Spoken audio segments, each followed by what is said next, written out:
going on, everybody? What's going on, everybody? This is DJ Chris Camouflage. I'm in the building today. Um, Today's going to be a real good show. I've been waiting to do this a long time. We're going to do things a little different today. As you can see the background, usually I just cut the camera on and just don't care what the background look like. But today we're going to do it a little bit more professional. My name is DJ Chris Camouflage. Today I'm going to talk about my love for rap music. And we're going to title this DJ Chris's Love for Rap, the untold story of his love for rap. And I've been, first of all, I just want to say, I want to thank God, who's the head of my life, for allowing me to do something like this. And, God always comes first, number one. And I've been in love with music since 1993. I was a little kid. My father, just to give y'all a short story before we get deep into it. My father was in the military, and before I was born, he used to go to, he was stationed in D.C. And he used to go to the D.C. go-go spots with all the go-go bands, Rare Essence, Chuck Brown, Junkyard Band, Backyard Band. And when I was born, he put me onto a go-go song. Go-go was the first genre of music I ever fell in love with. And that's where my love for music started. And one of the first rap groups that I fell in love with is this group right down here in the corner called the Youngsters. They had a song called Pass the Mic. And they had came here to Harrisburg, PA to perform at a record store. It was a record store. It was called, back then it was called Sound Effects. It was a small record store, not too far from the Broad Street Market. It was a small record store called Sound Effects. And, they were signing autographs there. And I remember my mother and my father had took me to the record store that day, and I met them. And, if y'all ever been to that small record store, it was a small record store, but it was a lot of people who came up there and showed love and supported that day. And what I want people to understand is that hip-hop, I know a lot of people don't like rap music because the way this new generation presents music, and nowadays it's all about money, clothes, and a lot of devilish stuff. A lot of rappers sold their soul, but when hip hop first started in the Bronx, it got started by, I'm pretty sure y'all are familiar with somebody named African Bambaataa. African Bambaataa and DJ Red Alert started hip hop in the Bronx. It was African Bambaataa, Karis One, and DJ Cool Red Alert. And they started hip hop in the Bronx. Now, what people would need to understand is that hip hop, when the hip hop was created, it started off to bring the community up. And the four elements of hip hop, one of the first element of hip hop is DJing. People are familiar with DJing, breakdancing, MCing, and graffiti.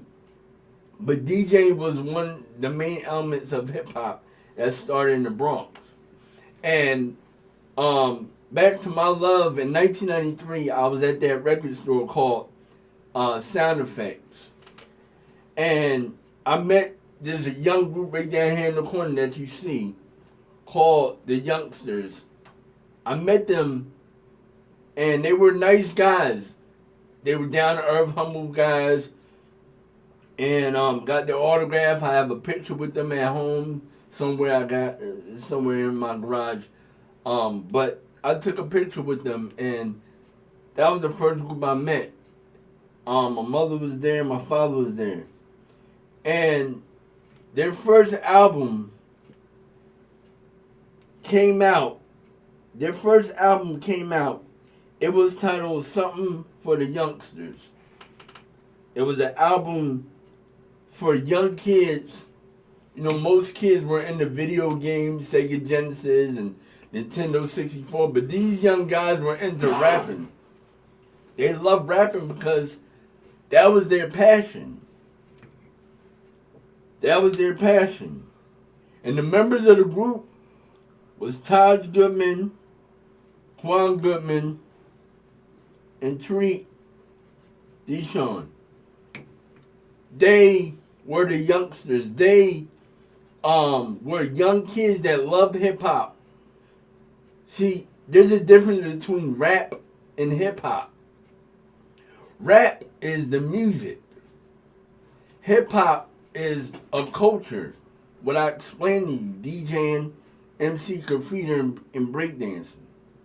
And these young kids loved hip hop. They loved the culture. They get them off the streets. See, nowadays rappers brag about the streets, but back then rappers like the youngsters, they used rap to get off the streets. And that's why they were so faithful to their craft, and they loved doing what they do because rap got them off the streets. And back then our parents, didn't understand. Because you gotta remember when hip hop first started, people didn't think hip hop was gonna last as long. People they didn't think it was gonna last as long because of what they were talking about. Back then they were talking about violence in the streets, but it wasn't talking about killing people. They were talking about police harassment, how they grew up in the neighborhood. They rapped about how they can get out the neighborhood. As I mentioned, now it's different. But back then it was more, they rapped about what they loved to do. And the youngsters, their first album, Something for the Youngsters, came out in 1991. And when the album came out, a lot of parents before wasn't too sure about it. But when they heard their lyrics and heard what they were rapping about, they said, this is something to get our kids off the streets. And that's what it was about before. And that's what they did. So the youngsters were a group, one of the first kid groups to ever give young kids and teenagers hope. Now,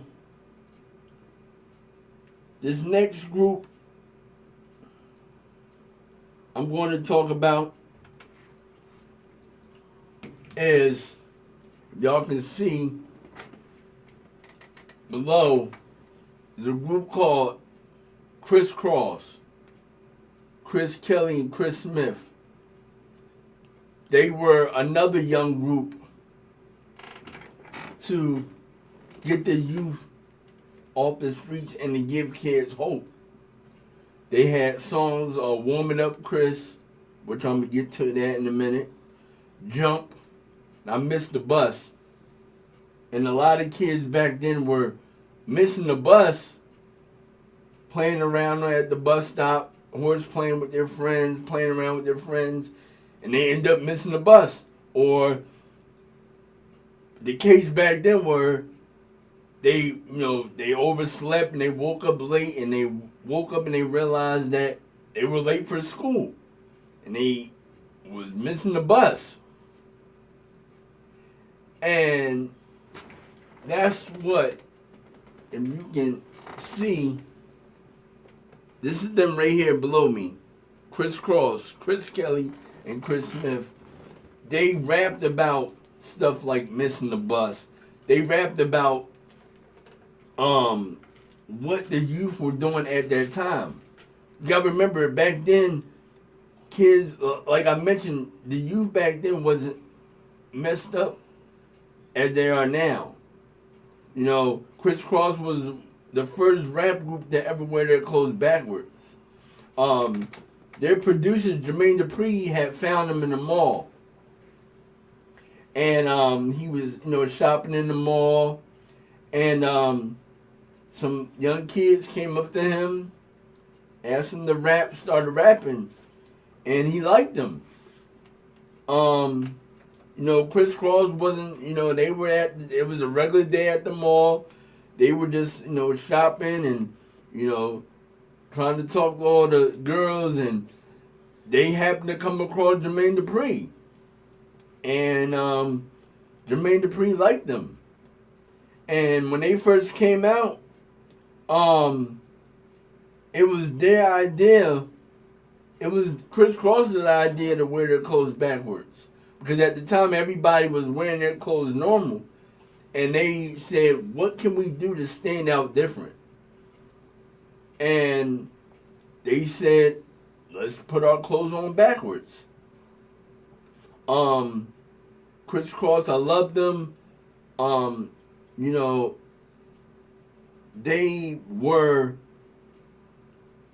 were my little homies, and they really, the first kid group to ever actually take hip hop, show that hip hop was for kids.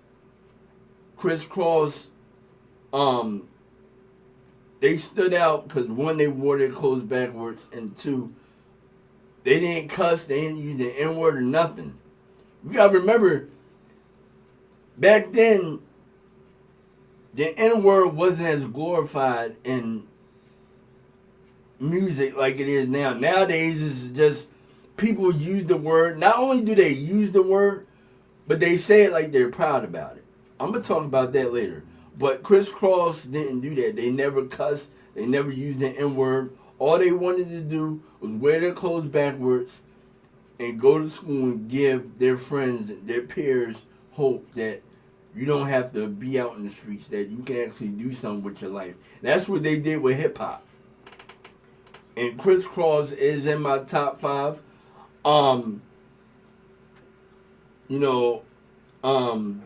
They just were different.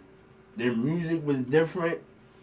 Their sound was different. And more importantly, the way they carried themselves was a prime example of what a young artist, or how a young artist should carry himself. This guy right here with the camouflage jacket on, his name is DMX. DMX been through a lot.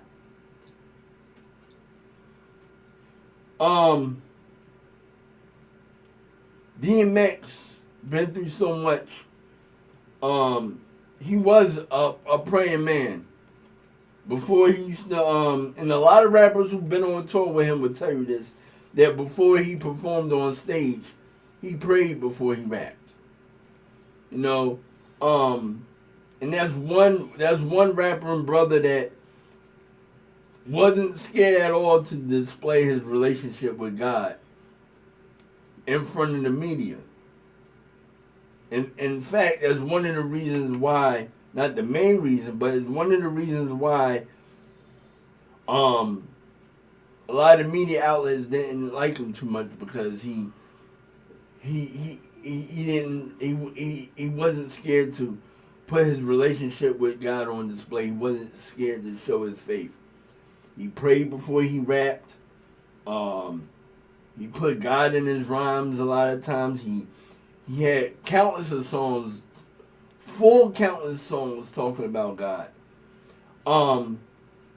DMX was one of the guys in Yonkers, New York, to put Yonkers, New York on the map. He one of the first rappers that made it out of Yonkers, New York. DMX, a lot of people loved him.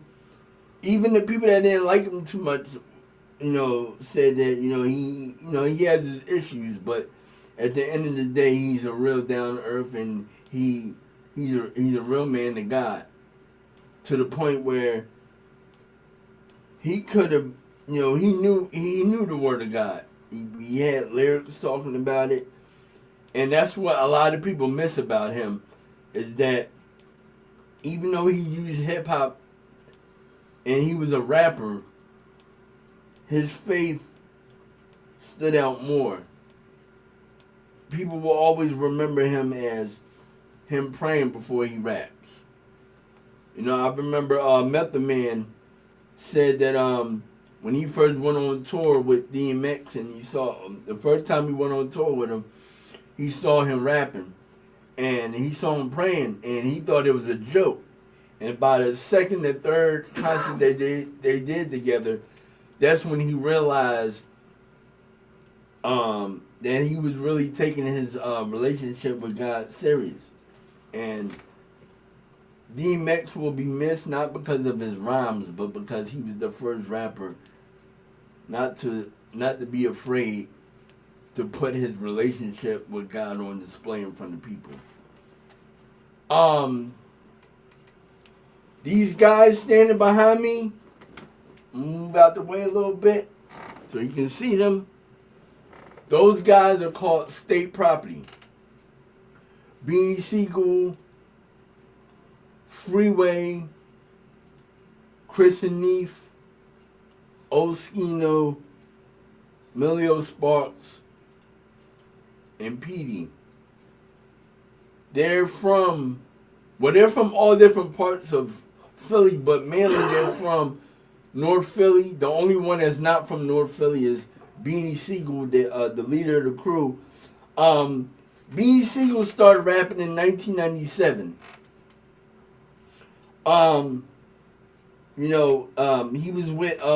He was with Black Thought from The Roots for a little bit before he actually blew up big. But Beans, before he got off the porch on his block, he was rapping in the house, but nobody really knew he can rap. And the only guy that knew that he can rap at the time, actually two people that knew he can rap was Gilly the Kid from Major Figures and a guy named Murder Mills.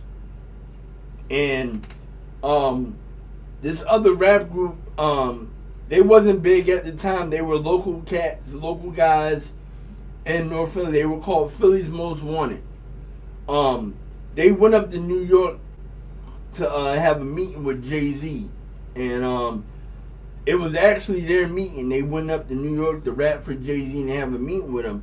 And Beanie Sigel went with him. And at the time, Beanie Sigel, his name was Beanie Mac. And they went up to New York, and Philly's Most Wanted, they rapped for Jay-Z. And Murder Mills had got into a rap argument with some guys in the lobby. And long story short, Meek Mills battled the guys, and Beanie Sigel was there. And one of the guys, it was a battle called New York versus Philadelphia. And one of the guys said something about a Philly cheesesteak, and Beanie Sigel hopped up and just lost it after that and started rapping. Now, mind you, nobody knew he can rap but Major Figures and Murder Mills. They're the only ones that knew that he can rap. And so once he got his deal with Jay-Z, Jay-Z took him under his wing, brought him out at his first concert called the Hard Knock Life Tour. And Beanie Sigel started his own crew called State Property. These guys that you see sitting in the back, right behind me. Move out the way a little bit so you can see them. That's them right there. That's State Property, the guys in the back row. They, it was another group before them called Major Figures. I gotta shout them out because if it wasn't for Major Figures, there would be no State Property. It was Gilly the Kid, Ace Spado, and Dutch man from Major Figures and Bianca. They had a group called Major Figures. Major Figures was a local group in North Philly. They were on before State Property. And a long story short, Major Figures, Jay-Z offered them a deal, and they didn't like what they was being offered, so they turned it down. So State Property took the deal that Major Figures was supposed to get, and things went left between both camps, State Property and Major Figures, and State Property dominated Philadelphia more because they had a bigger machine behind them. Major Figures only had Philly's Most Wanted with them. They had Cosmic Care playing their records on the radio in Philly. But as far as mainstream, State Property had a bigger machine behind them because they had Jay-Z, Dame Dash, and Russell Simmons. And that's how State Property was able to blow up the way they did. State Property, a lot of people think State Property came in the game together, but they actually formed their group at Jay-Z's studio when Beanie Sigel signed him, and that's part of how the Major Figures and the State Property rival happened, because they thought that State Property was trying to be like them, but people, real hip hop heads in Philly know that State Property was a group that was put together by Jay-Z and Dame Dash, not by Beanie Sigel. State Property, as y'all can see, these guys, their first album was called State Property Chain Gang Volume 1. The front cover is self-explanatory. They had everybody had on camouflage on their front cover. I'm gonna tell you where that came from in just 1 minute. But the album cover is self-explanatory. They all had on camouflage, and they had a slogan at the time. It really came from Major Figures, and Major Figures started the slogan, but Beanie Sigel and State Property they took the slogan and ran with it. It was called Get Down to Lay Down. They had a movie, and that was the name of their the original name of their movie. It was called Get Down to Lay Down, but they had to change it to State Property.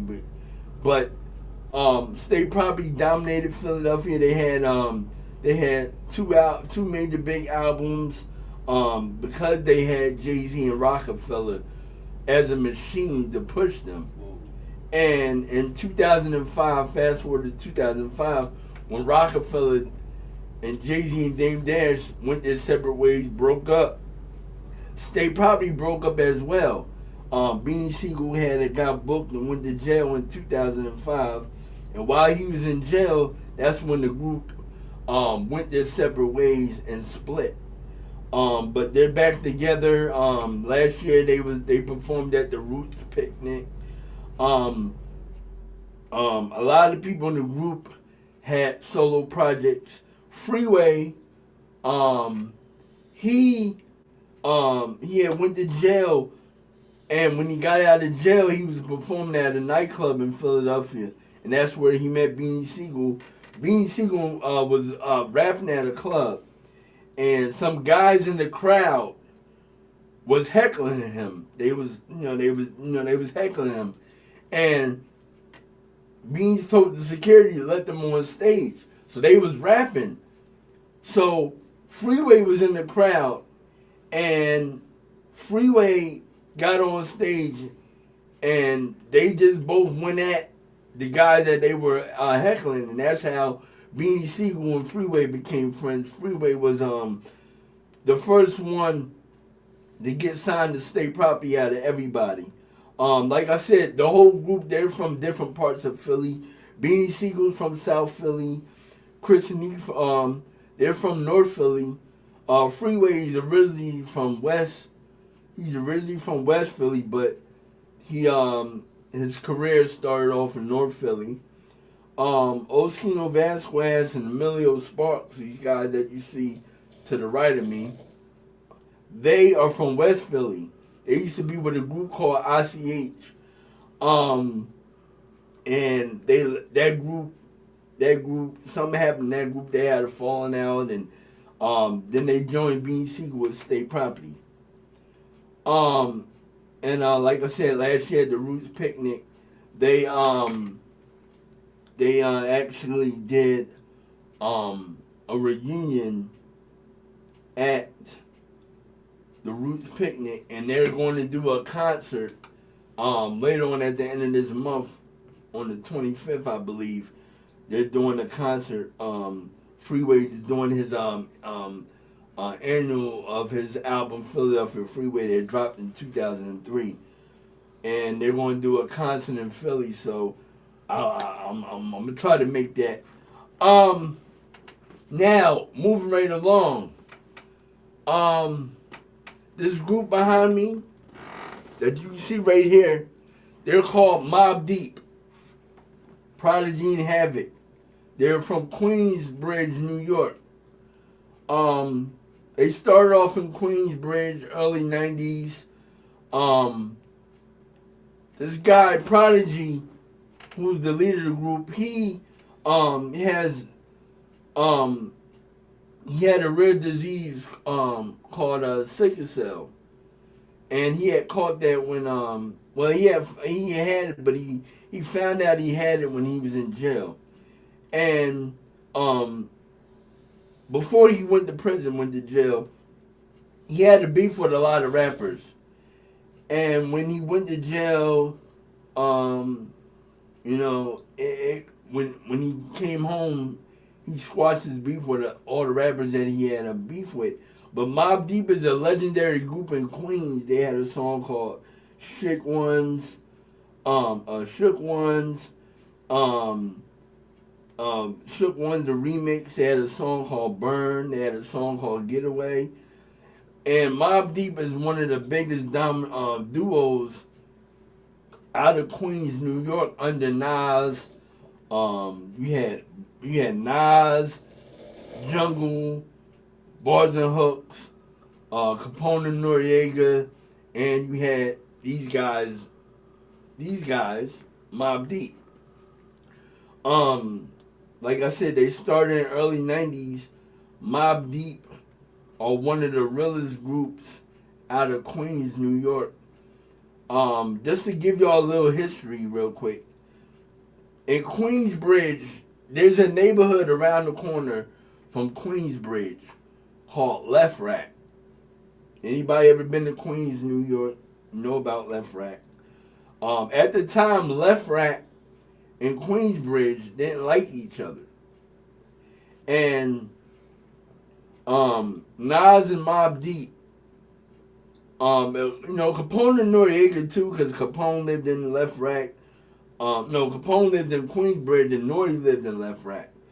And they brought Queensbridge and Left Rack together because they were rivals at the time. And Mobb Deep, their music really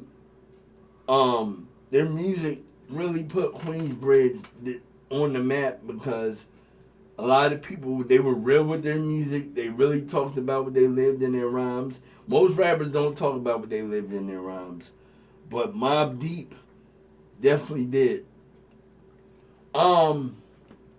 Now, as you can see, this guy right here below me, his name is Big Pun. Okay? Big Pun, and the reason why I have Big Pun up here, I'm going to move over a little bit so you can see him. This guy right here, Big Pun. The reason why I mention his name is because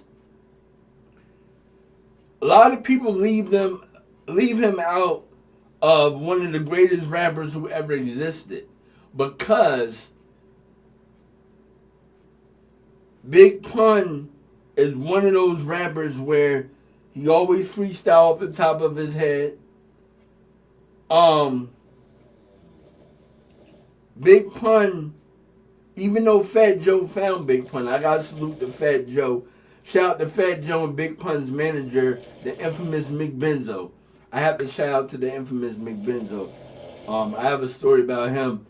But Big Pun doesn't get mentioned in one of the greatest rappers of all time, and I think that's a slap in the face to hip hop because a lot of rappers tried to imitate Big Pun, and when I hear people talk about top five and the great, I don't want to say the GOAT because nobody's the GOAT. I don't like that term, but the greatest rappers, when I hear rappers mention the greatest rappers, I think it's disrespectful when they don't mention Big Pun. And I've always felt like that. I know other people felt. A lot of people say Jay-Z because he's you know, but Big Pun, and I'll put Big Pun over Jay-Z any day. And that's a whole nother message, but there's a reason why I have Big Pun up here is because Big Pun deserves it, and a lot of people, I think it's disrespectful when people talk about hip hop and don't mention Big Pun. I'm gonna tell y'all a story about Big Pun. The first time Big Pun ever, everybody ever heard Big Pun rap. Fat Joe, it was Fat Joe, LL Cool J, Cannabis, a few other rappers, Redman, Method Man, a few other rappers. They went up to a famous radio station that y'all know as Hot 97 up in New York City. And Fat Joe had taken Big Pun up to Hot 97 and rap. And Big Pun rapped so well that nobody else wanted to rap after him.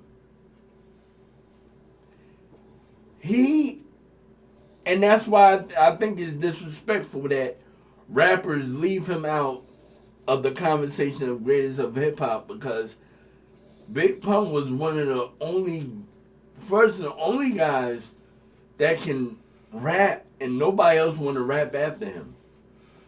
I mean, he was in a room with tons of greatest rappers, guys that can rap all day, but Big Pun, he rapped so well that nobody else wanted to rap after him. And I think that's disrespectful that people leave him out of that greatest of all time conversation because of that reason alone. So shout out to Big Pun, Fat Joe, the infamous Mick Benzo. I've known Mick Benzo for years. Shout out to everybody in the Bronx, Remy Ma. Big Pun passed away in 2000. His first album was fire. You know, a lot of people say Reasonable Doubt. I'll put Big Pun's first album over any Jay-Z album any day. And that's facts. But shout out to the whole Terror Squad, Fat Joe, Big Pun, Tony Sunshine, Armageddon, Remy Ma, Mick Benzo, the Bronx. I love y'all. Now, I got two more people and I'm going to get to the main event. Ashanti. Oh, right here. I love Ashanti because she has class. You know, most female rappers, they want to show their body parts and show their nudity, and Ashanti doesn't have to do that. Ashanti, the first R&B artist I've known. Now this is my show, so if anybody want to argue with me, y'all can do that on your platform, but this is my platform. There's a reason why I have Ashanti up here. I've always loved Ashanti since she came out in early 2002. Ashanti, a lot of people may not agree. I've heard different stuff, people saying, oh, this artist this, and Janet Jackson, and Aaliyah. No. Ashanti, I will put Ashanti above any of those female R&B artists any day. And people can argue with me, but I love Ashanti as a R&B artist. Always have, and always will. A lot of male rappers disrespected Ashanti by using sexual slurs and saying stuff that I can't even say.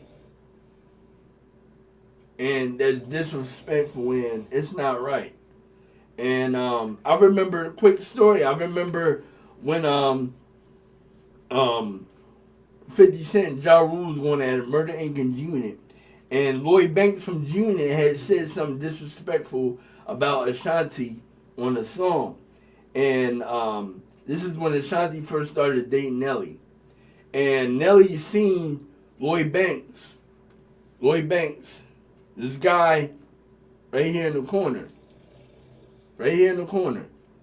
Lloyd Banks, and Nelly made Lloyd Banks apologize to Ashanti. And I salute Nelly for that. And Lloyd Banks accepted an apology. Lloyd Banks and Ashanti, they squashed their beef.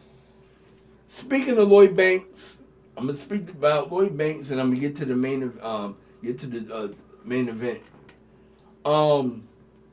Lloyd Banks came out. The reason why I have Lloyd Banks up here is because Lloyd Banks is a real rapper. He really raps about what he lives. His first album, Hunger for More. There's a reason why I have his picture up here as well. His first album, Hunger for More, the hit single South Side Story. That's my favorite song on the whole album. He really talks about what he lives in his rhymes in that song. If you ever get a chance, y'all hip hop heads know what I'm talking about. But Lloyd Banks is definitely one of the people that stayed neutral during any beef. He made peace with Ja Rule. He made peace with Ashanti. His partner Young Buck, he's a camouflage street soldier, and he wore camouflage on his first album, Straight Outta Cashville, and Buck the World.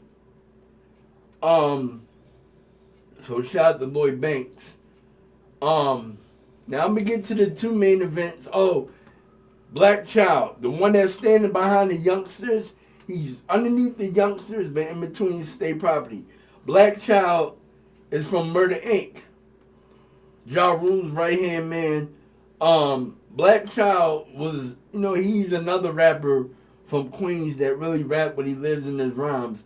Black Child was the first person to step up to 50 when Ja Rule and 50 was beefing. And I salute Black Child for that. And Black Child always kept it real in his rhymes, in his real life. I salute you, Black Child. I salute everything that you've done. For Ja Rule, even when people tried to disrespect Ashanti, you stood up for her. I salute you for that, Black Child. Now, as y'all can see, you have Nas. Okay? Nas. Nas is one of my favorites. My top 5 is Nas, Ja Rule, Big Pun, Wise Fool, and Criss Cross. Everybody's top 5 is different. I hate when I've mentioned this before. Hip hop is based off of personal preference, not facts. I hate when people mention their top 5 and you don't mention somebody, or why you don't have Jay-Z in your top? Because it's a personal preference. Everything is based off of personal preference. Y'all notice Jay-Z's not up here. I'm gonna talk about that. I'm gonna talk about that in a minute. But Nas is one of my favorites because Nas definitely really lives what he talks about in his rhymes. He's the first rapper that I know really lives what he talks about in his rhymes. He talks about the streets. He talks about current events. He talks about what he goes through. And I can't talk about Nas without shouting out my longtime friend MC Search. And this all ties in together because MC Search got Nas his first deal. MC Search, I've known MC Search since early 2000s. MC Search, I know I don't have your picture up here, but charge my head and not my heart. I've known MC Search since early 2000. When I lived in Virginia, there was a radio station called 92.1 The Beat. And MC Search used to work there every Saturday night. And I'm going to give y'all a real true story. Shout out to my mom. MC Search told my mom, and this is fact, MC Search told my mom, as long as Chris get good grades in school, I could come up to the radio station whenever I want. And MC Search, I salute him for that, because for 2 years straight, I was on his show, not on the phone. I used to go up to the station every Saturday, and he should just let me sit in the back and watch him do his show. I didn't bother him. A few times he put me on air with him, but MC Search, the reason why I mentioned MC Search is because he played a big part in Nas's career. If it wasn't for MC Search, there would be no Nas. And I just couldn't mention, and when hip hop heads talk about Nas, when hip hop heads talk about Nas, you can't talk about Nas without talking about MC Search. That's facts. And Nas, like I said, shout out to his brother Jungle. Nas always kept it real. I mean, all these people that you see that in my background always kept it real. All of them. That's why they're up here. But Nas, if it wasn't for Nas, none of these people would exist. Listen what I just said. Everybody in my background keeps it real. But if it wasn't for Nas, it wouldn't be none of them. So, Nas had Illmatic, Stillmatic, Street Dreams. It Was Written, Lost Tapes. Nas had a lot of great albums. He had a lot of mixtapes. He had Ether. He was the first one to end Jay-Z's career.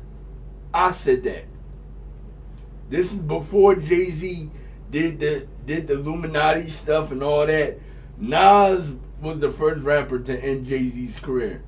Now, I don't care what anybody say. But Nas, I love you. You know, I didn't put you on this background for nothing. Now, so Nas, salute you and all my Nas fans. Any of these rappers that you see in my background, leave a comment in the comment section and tell me what's your favorite song or moment or story with these guys, if y'all have any. Now, I'm going to get to the main event. The main event. Y'all see this guy? Hold on, my finger. Y'all see this guy up here in the left corner? His name is Wise Fool. Now, I'm going to tell this story. I told this story plenty of times. Wise Fool started rapping in 1993. He started rapping in high school in 1993. Ciphers on the block.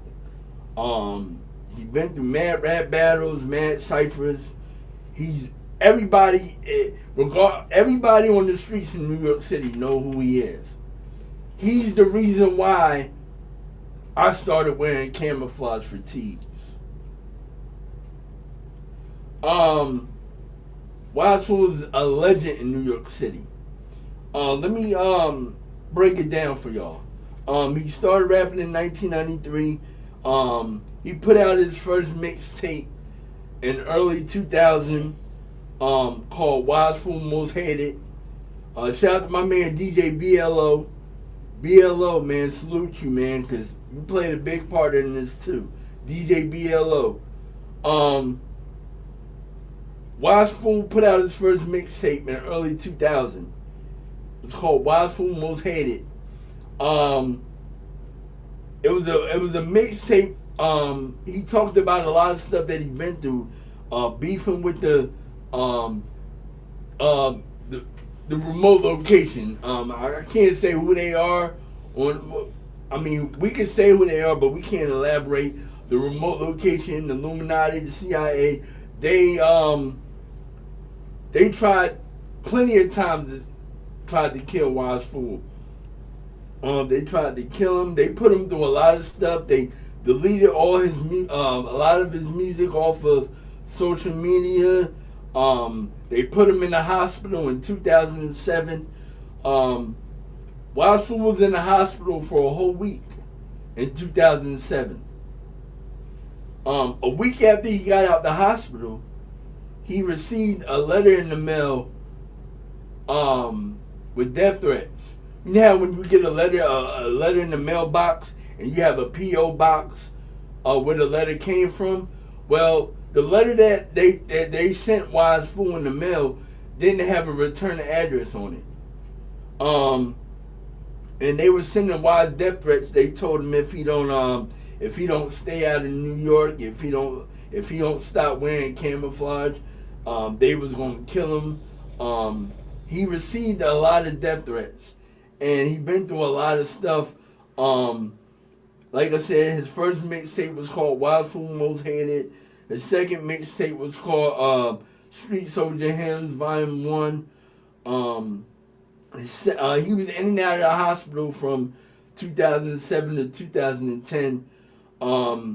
His second album was called Street Soldier Hymns Part 2. Sabotage vocals, because they sabotaged his voice. There was a book back in the day called the remote location wrote a book called The Chronic Automaton. It was a book that they used to put witchcraft on people. And that was the book that they used on Wise Fool to try to kill him. It was called The Chronic Automaton. You can go on Google and Google it. I don't know if it's at Barnes and Nobles because it's a witchcraft book, and I don't know if it's still on the market or not, but it's definitely, if you go on Google, type in Chronic Automaton, that book was written to put witchcraft on people, and that's how they tried to take Wise Fool out with that book. And but Wise Fool had countless music on the mixtape circuit. A lot of his music they took down because Wise exposed everybody that tried to kill him and harm him. Unalive him, because nowadays if you use the word kill, they'll flag your videos. So unalive, let's just say that. But Wise exposed everybody that tried to unalive him and harm him. And it's just sad how, when you try to live and tell the truth and expose the truth, things like this will happen. Shout out to President Bush. He's the only one that had Wise Fool's back the whole time. President Bush talked about Wise Fool on TV a few times. And shout out to President Bush for having Wise Fool's back. I salute you, President Bush, for doing that. A lot of people didn't like you because Kanye West said you didn't like black people during Hurricane Katrina. But I salute you because you had Wise Fool's back. You let Wise Fool back in New York City. And I salute you. But Wise Fool is the reason why I wear camouflage. Like I said, he had Wise Fool Most Hated. He had Street Soldier Hymns Volume 1, Volume 2. He had another mixtape called Virtual Apocalypse. He exposed the government on that. He had a mixtape called Army of the Windows, Volume 1, Volume 2. They took those mixtapes off the internet because, he was exposing all the rappers and the wicked people. And I just wish he was still alive because he spoke the truth. Most rappers don't speak the truth because A, they don't know how, or two, they're scared to get canceled. They're scared to they won't be invited to certain events, or they won't be allowed to do certain things because they spoke up and spoke the truth. But Wise Fool was never scared to speak the truth about the government or any rapper that he had beef with in the streets. I'm not gonna mention the rapper's name that he had beef with, only because I don't want to give them no credit on my platform. Y'all know who they are. I put them on blast plenty of times, but y'all know who they are. But today on this show, I'm showcasing the people that you see in my background are the people that I love. And every last one of them, every person on my show on this background are rappers that I love and admire. From Wise Fool, the Ja Rule, Nas, Ashanti, Lloyd Banks and Young Buck, DMX, State Property, the Youngsters, Criss Cross. Chris Kelly passed away in 2015. That was a sad day in hip hop. With Jam Master Jay and Jam Master Jay passed away in 2002. There's a few other rappers I wanted to put on here on my background, but it was too much. But y'all know who y'all are. I'm gonna shout y'all out. MC Sir, Jam Master Jay, Nas, Wise Fool, DJ BLO, shout out to Big Net, DJ Foot, shout out to my hometown radio station, 103 Jams in Hampton, Virginia. I started off on there in 97. Shout out to 103 Jams. And just everybody who's shown DJ Chris Camouflage love over the years. And before I go, I can't leave this podcast without giving a big shout out, because none of this would be possible if it wasn't for my pastor, Pastor Christopher Thomas from the Voice 17104, because he didn't have to let me do this. He did not have to let me do this. And he was not obligated to let me do this. But I want to thank him from the bottom of my heart to allow him to let me do this. So thank you, Pastor Chris. Shout out to God, who's the head of my life. And just because I love hip hop, I want y'all to understand something. I do love God. He's the reason why I'm doing this podcast, doing this show. So I can't leave this podcast without giving credit to God, who's the head of my life. So thanks for everybody for tuning in. I love y'all. Leave a comment. Hit me in my inbox. Reach out to me. And you never know, you might get a part 2 later on this summer. You might get a part 2. All right? DJ Chris Camouflage on my Camouflage Free Soldiers. I'm out. Woo! Woo!